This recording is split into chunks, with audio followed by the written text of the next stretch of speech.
బైరాన్పల్లి చరిత్ర అనేది ఒక తెలంగాణ ముఖ చిత్రమే కాదు మీరు అన్నట్టుగా.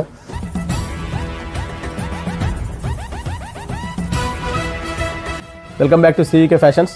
ఈరోజు మన ముందుకు బైరాన్పల్లి ఎంతో విశిష్టత కలిగిన పేరు కలిగిన గ్రామ సర్పంచ్ గారు మన బర్మా రాజమల్లయ్య గారు మన ముందుకు వచ్చారు.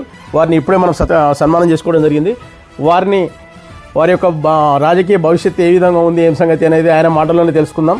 అదేవిధంగా బైరాన్పల్లి అనేది చాలా పేరెన్నికగన్న చేర్యాల మండలంలో మంచి ఒక గ్రామం. ఆ గ్రామాన్ని తను ఏ విధంగా అభివృద్ధి చేయాలనుకుంటున్నాడో కూడా తన మాటల్లోనే తెలుసుకుందాం.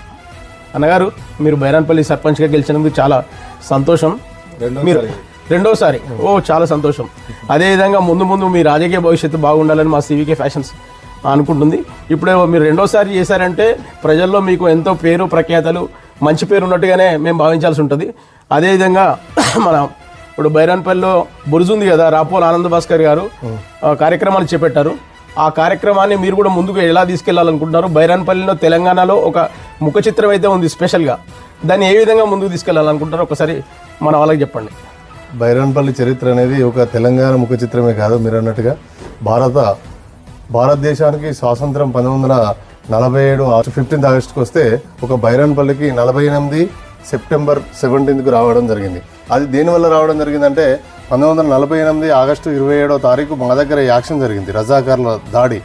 జలియన్ వాలా బాగు కంటే ఎక్కువ తలపించి ఒక్కో రోజు ఎట్ ఏ టైం 119 మంది మా దగ్గర వీరమరణం పొందిన తర్వాత కాసిం రజ్వీ నేతృత్వంలో రజాకార్లు మొత్తం పారిపోవడం జరిగింది. అప్పుడున్న ప్రభుత్వం సెప్టెంబర్ 17 నాడు 48న స్వాతంత్రం మా తెలంగాణకు ఇవ్వడం జరిగింది. మా బైరాన్పల్లి పోరాటం వల్లనే తెలంగాణకు స్వాతంత్రం వచ్చిందనేది మా బైరాన్పల్లి ప్రజల ఆలోచన, వాస్తవం కూడా అది.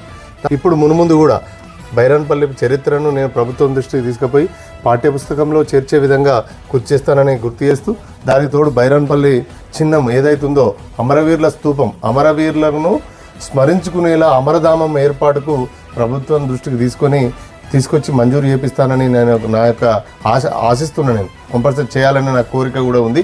దానికి తోడు బైరాన్పల్లి పేరుగా ఒక వీరోచిత పోరాటం చేసిన బైరాన్పల్లి ఏదైతుందో దాని ముందు ఒక వీర బైరాన్పల్లిగా నామకరణం చేయాలనేది కూడా నా అభిప్రాయం. ఇంతకుముందు గత సర్పంచ్గా ఉన్నప్పుడు గ్రామ పంచాయతీ తీర్మానంతో పాటు మండల పరిషత్ తీర్మానంతో పాటు జిల్లా పరిషత్ తీర్మానం కూడా